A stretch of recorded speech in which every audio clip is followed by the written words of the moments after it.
ஆண்டவரும் இரட்சகருமான இயேசு கிறிஸ்துவின் ஈடு இணையற்ற நாமத்தில் அன்றன்றுள்ள அப்பம் வாசகர்களுக்கு எங்கள் அன்பின் வாழ்த்துக்கள். 2024 ஆண்டு டிசம்பர் மாதம் 7ஆம் தேதி சனிக்கிழமைக்குரிய தின தியானம். இன்றைய தலைப்பு, கர்த்தருக்கு காத்திருக்கிறவர்களுக்கு. ஏசாயா 64:4 சொல்கிறது, தேவனே, உமக்கு காத்திருக்கிறவர்களுக்கு நீர் செய்பவைகளை நீரே அல்லாமல் உலகத் தோற்றம் முதற்கொண்டு ஒருவரும் கேட்டதுமில்லை, செவியால் உணர்ந்ததுமில்லை, அவைகளை கண்டதுமில்லை.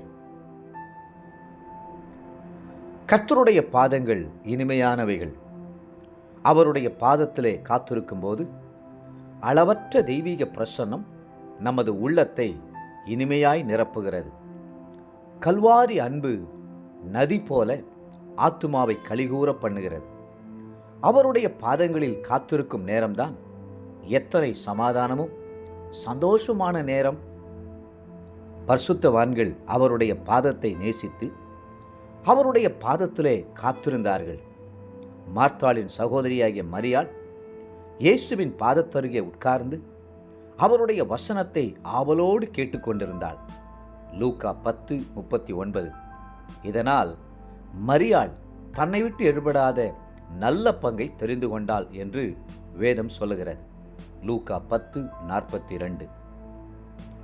ஜான் வெஸ்லி தினந்தோறும் 2 மணி நேரமாவது கர்த்தருடைய பாதத்தில் அமர்ந்து காத்திருந்து ஜெபிப்பார்.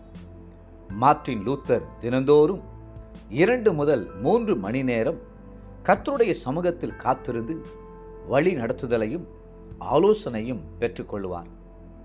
தேவ சித்தத்தை அறிந்து கொள்ள அந்த நேரம் மிகவும் உபயோகமாய் இருக்கிறது. கர்த்தருடைய சமூகத்தில் காத்திராவிட்டால் அந்த நாள் எனக்கு உபயோகமற்ற ஒரு நாளாய் மாறிவிடும். நானும் பலவீனம் உள்ளவனாய் தோற்றமளிப்பேன் என்றார் அவர். ஒரு பக்தன் சொன்னார், ஒரு நாள் நான் கர்த்தருடைய சமூகத்தில் காத்திராவிட்டால் ஆன்மீக பலனை இழந்தவனைப் போல தள்ளாடி போய்விடுவேன். காற்று போன பலூனைப் போல இருப்பேன். 2 நாள் தொடர்ந்து கர்த்தருடைய பாதத்தில் காத்திராமல் போனால் என் குடும்பத்தார் என்னை பார்க்கும்போதே அதை அறிந்து கொள்வார்கள். 3 நாட்கள் நான் காத்திராமல் தேவ சமூகத்தை அசட்டை பண்ணிவிட்டால் உலகமே என்னை கண்டுபிடித்து கொள்ளக்கூடிய அளவு சோர்வும் பாவங்களும் என்னை சூழ்ந்து கொள்ளும் என்றார். ஒரு நாளைக்கு கர்த்தர் 24 மணி நேரங்களை கொடுத்திருக்கிறார். அந்த நேர அளவிலிருந்து நீங்கள் தசமபாகம் கொடுக்க வேண்டுமென்றால் 2 மணி 24 நிமிடங்கள் ஆண்டவருக்கு கொடுக்க வேண்டும். அந்த சமயத்தில் கர்த்தருடைய பாதத்தில் காத்திருப்பது, அவரை பாடி போற்றுவது, அவர் என்ன பேசுவார் என்று ஆன்மீக காதை திறந்து கவனத்துடன் கவனித்து வைத்திருப்பது ஆகியவை எத்தனை பாக்கியமான காரியங்கள்.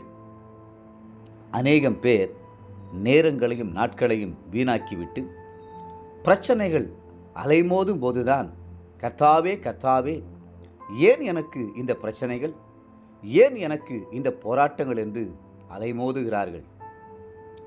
தேவப்பிள்ளைகளே, ஒழுங்காக தினந்தோறும் கர்த்தருடைய பாதத்தில் காத்திருப்பீர்களானால் உள்ளான மனுஷனிலே பலனடைந்து வல்லமை உள்ளவர்களாய் விளங்குவீர்கள். இன்றைய நினைவிற்கு பிலிப்பியர் 4ஆம் அதிகாரம் 19 மற்றும் 20ஆம் வசனங்கள்.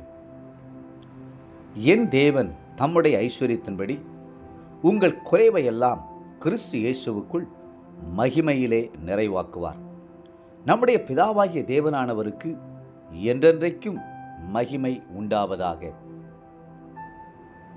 இன்றைய வேத வாசிப்பு காலை தானியேல் 5, 6 மற்றும் 7ஆம் அதிகாரங்கள், மாலை 2 யோவான் 1ஆம் அதிகாரம். அன்புக்குரிய அன்றென்றுள்ளப்பம் வாசகர்களே, மீண்டும் உங்களை வாழ்த்துகிறோம். கர்த்தருடைய பாதத்தில் அமர்ந்திருங்கள், காத்திருந்து ஜெபியுங்கள். கர்த்ததாமே உங்களை ஆசீர்வதித்து மென்மேலும் உயர்த்துவாராக. ஆமேன்.